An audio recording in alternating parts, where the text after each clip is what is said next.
small towns to big cities and everywhere in between. We're covering the great things that are happening right now in the USA. This is Positively America with Ernie Anastas. Hi everyone, I'm Ernie Anastas. Thank you so much for joining us, and we're ready to share more good news with you. Of course, we like to focus on the great things that are happening right now all across the USA. You know, I know it's easy to get really frustrated when you see and you hear about negative things that are swirling around, and that's why I had the idea to do this program. I wanted to try and show people that if you look hard enough, you can find the positive, and by embracing it, you can change the way you feel every day. It's good advice that we hope will work for you, but you know, sometimes it may not seem so easy when you're a child. Now, how do you protect our kids? And at what age? How does that work? Well, my first guest this week is here to lend a real helping hand. She is the owner of Miss Midge's Preschool and the author of children's book, The Missing Mommy Cure. Her passion is helping children with mindful education. And I'm so happy that Midge Leavy is joining us right now. Midge, nice to have you here, and kids are so lucky to be working with you. Yes, I'm so thrilled to be here, and I always love to help where children could benefit from it. Thank you. I know you do. And you know, we're going to talk about kids watching the news. Look, the news is everywhere, okay? I mean, we're inundated with news and information. Let me ask you something about children. How do we handle that? You know, when kids are watching the news, particularly at a certain age, what impact does that have on them? Yes. So I've done a lot of research on brain development through mindful education and helping children sort through some emotions that they might have.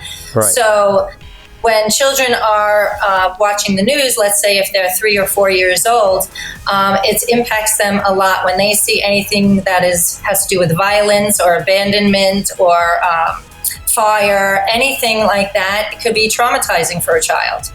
Yeah, and you know, when you talk about certain age groups too, you know, there are kids that are in school and they talk about it. I mean, I know a lot of young kids when they go to school, elementary school, they're talking about what's going on in the news, especially when it's frightening. Right. And they're absorbing a lot of this. So now, as parents, you know, we have to jump in here, okay? We have to play a very important role. What do we do to help them understand that the world is not all that bad?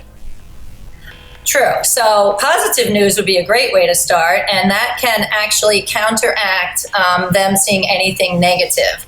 So if you want to put them to bed and all of a sudden they saw something that is not so happy on the regular news, something positive before they go to bed can counteract that negativity. So that's a great idea. You know, the whole idea is, you know, how we handle talking to our children. And you're absolutely right. If you sit there and you tell them that, you know, things can be positive. I always think about, you know, it's a cloudy day. I tell the kids, it's a cloudy day, but you know what? Above the clouds, the sun is always shining. You get on an airplane, you go above the clouds, the sun is shining. That's so right. You give them that, a positive visual of how good things can be, right? Right. And, you know, I don't think parents realize that children don't have the cognitive ability yet to determine what is real and what is not real. Right. So at certain ages, like age 5, let's say, their brain is developing from 0 to 6 years old on a really quick level. And that is taken in by any negative news, even if you're sitting playing in the living room and you think the child's not paying attention. Oh, they are. It's absorbed into their brain without them even realizing. Right. But you know what? Let's also talk about this, because there are some benefits to teaching children about the news. Benefits to learn something, you know, to expand it, maybe a different channel or whatever. We have so many choices today, and show them that there is something out there in the news world that can help them learn and grow and develop. Yes, actually it is. I was looking into that as well, and that's pretty much for the older crowd. But age maybe 12 and up, if they watch the news, they can think about journalism as a future idea of a profession, or a weatherman. They can think of all these things. They actually can have really good debates in classroom settings where the children are debating about what's on the news. I'm glad you said that, because you know, when I go out and speak to children in a lot of different schools, that's the thing we talk about, a career in journalism, and reporting the truth, reporting stories that make people feel good, human behavior. This is what you do every day with children. You must love the impact that you have with young kids, Midge. I I love it. I teach them mindful education so they can take care of their emotions, because doing my research for this program, I found that children can be traumatized by certain things on the news, where parents don't realize, and parents don't realize that kids taking in as a sponge, like people always used to say that phrase, they're like a sponge, they remember everything, but it's not just a phrase, it's a fact. It sure is. But you know what? You've also given us a lot of good things to think about. A lot of parents out there will be watching and saying, you know what? I'm going to teach my child that the world can be positive and not to worry so much, right? That's so important. All right, thank you so much for joining us. Thank you. Coming up next here, we're going to speak to a special guy who went through a harrowing experience and came out on the other side knowing that he had to do more to help people. His courageous story is coming up next. Keep it right here.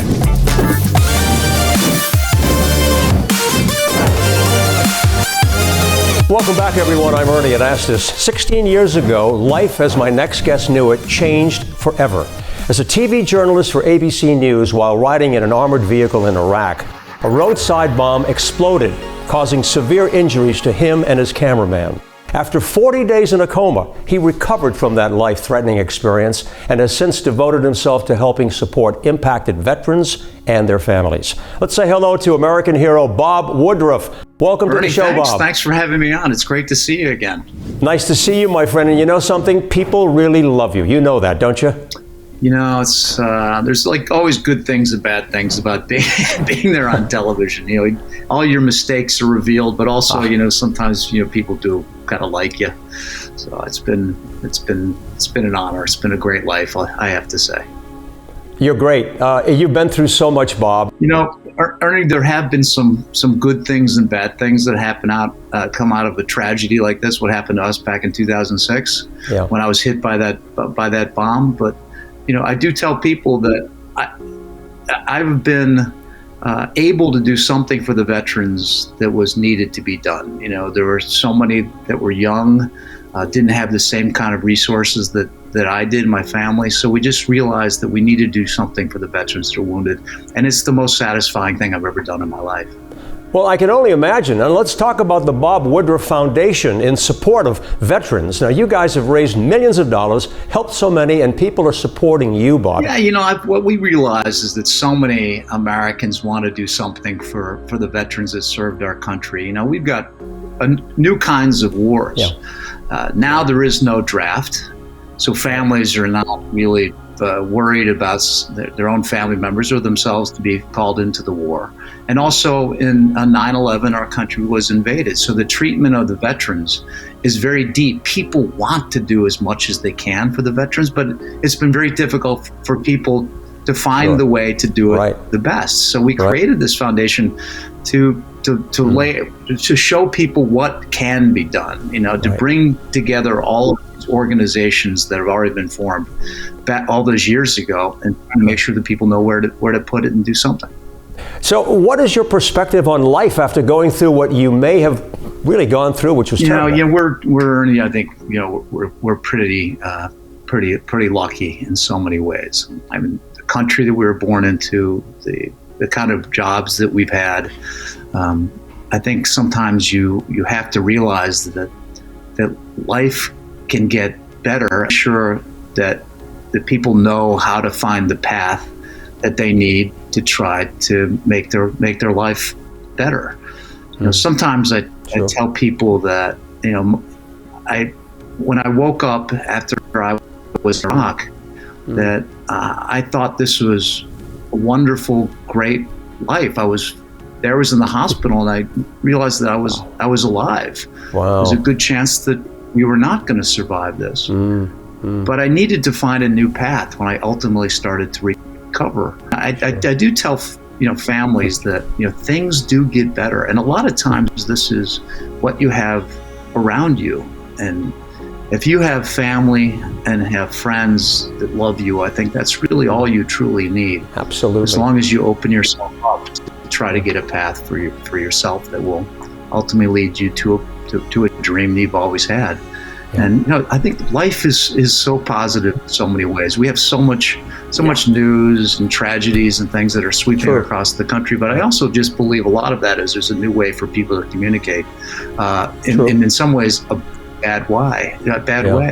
We know more about the negative things that sometimes it's harder to find the really good things. True. Yeah. And in fact, that's one reason why we started.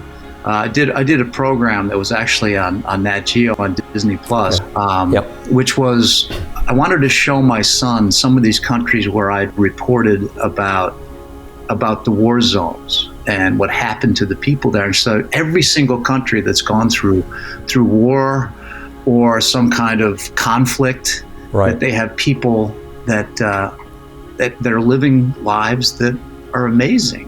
And positive. And so I wanted to make sure that would happen. I wanted to show my kids this, and I wanted to show their friends as well. These places are not just about negativity. These are also about positivity as well. It's called Road Trip.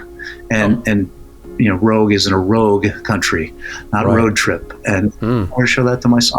So I just want to make sure that people know there are a lot of positive stories out there. Sometimes it is, as you know, Ernie, in our industry, it's almost mostly the negative things that get reported. Unfortunately, And there's so many positive out there. In a perfect world, we would have more of it. And that's why I love what you're doing now, Ernie. Well, we love what you're doing as well, Bob. And I want to thank you very much for being with us today. All right. Thanks so much, Ernie. And there's more Positively America when we return.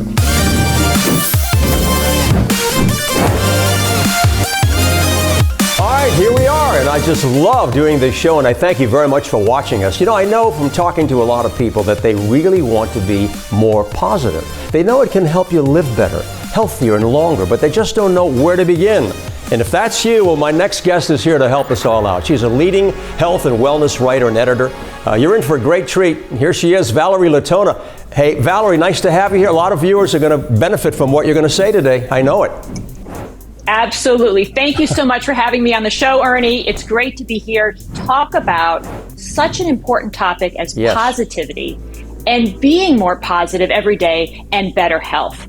And what we know is that it affects our health in better ways, and we're more able to heal.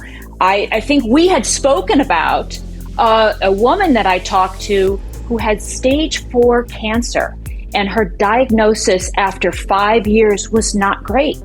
And she chose positivity along with a great treatment plan to now be 9 years cancer-free. And she credits not only great treatment, but being positive, being hopeful, being happy and appreciative every single day. Valerie, with her cancer-free diagnosis. And there is there is like a chemical reaction here. You have this positive attitude, you go along with the treatment, and they work in concert, don't they? Yes, absolutely. We've all heard about this mind-body connection, Ernie. And it turns out that it's real. Studies have shown that when we're more positive and more hopeful and happier every day, the brain sends out hormones and natural chemicals to every cell in our body, and that causes positive benefits. So, for example, we're less stressed, our heart rate slows down, our blood pressure's lower, we're in a better mood overall. But here's the clincher. Our immunity is boosted. So our immune cells get powered up. And what that means, Ernie, is that they're better able to fight off viruses, bacteria, infections, and even cancer cells. Amazing that how we think can affect how our cells fight off things around us. Okay, Valerie, now here's where you have to help us out, okay? I think a lot of us buy into what you're saying, and there's truth there.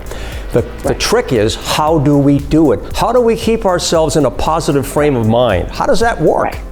It can be very hard in a modern world, I have to be honest, but there's simple things that each one of us can do every day. And we don't need to have a cancer diagnosis to take advantage of positivity.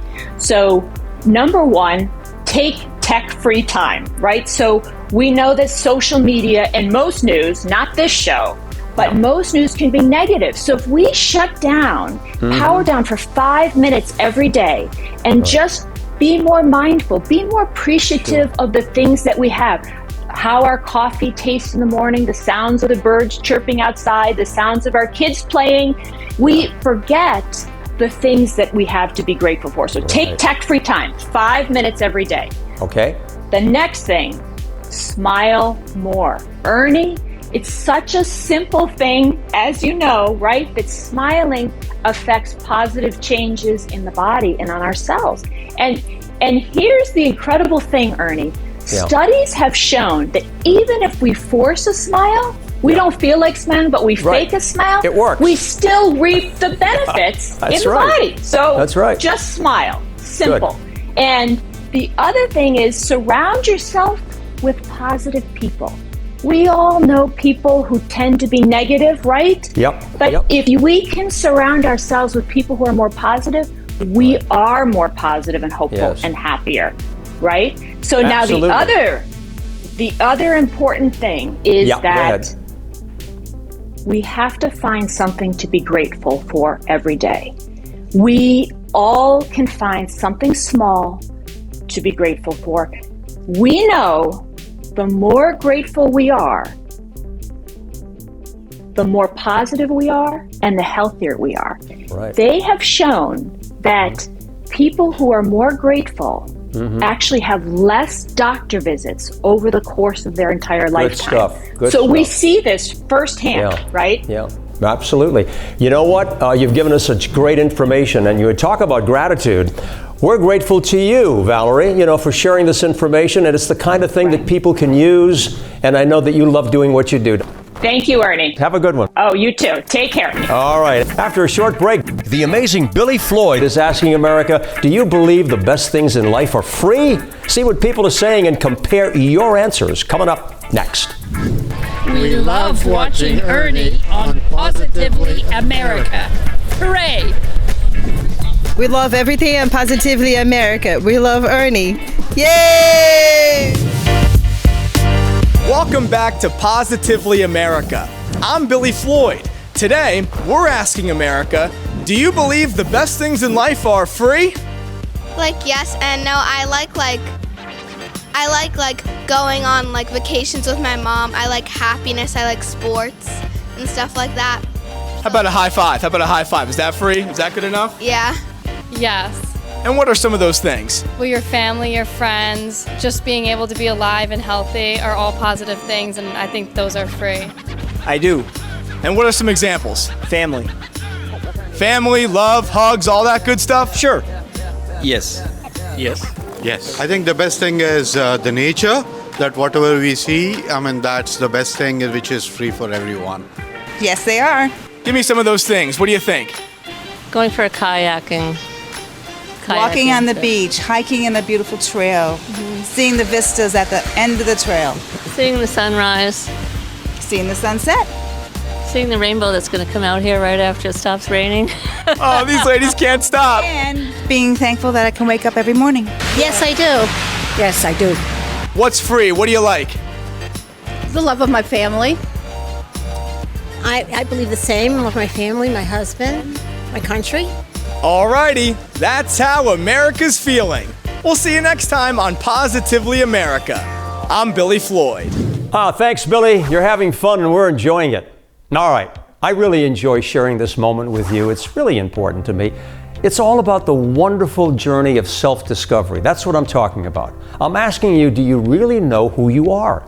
Think of it as an exciting trip to explore everything about yourself, your strengths, your likes, even your dislikes, all the personal qualities that you possess. This is one of the most invigorating and worthwhile adventures in your life. Now, we all need to raise the awareness level of our inner self. And this is an ongoing process. It should never end, but continue throughout your whole lifetime. When I'm asking young people when I go out to schools, I ask these questions. What are your hopes? What are your dreams? And they light up. I'm asking you, what about you? Maybe some of you watching think self-discovery sounds a little too difficult, Ernie, too much to ask of yourself. Come on, what's really more important? No better time for self-discovery than right now. What do you want from your life? Where do you see yourself in 10 years from today? think about this. Really, what's going to make you happy? Dig in. Ask yourself these questions. It's so important because if you do that, you're going to find the answers to your life and to a lot of other things. And you know what? I'm rooting for you. I'm Ernie Anastas. Until next time, stay positive, America. See you then.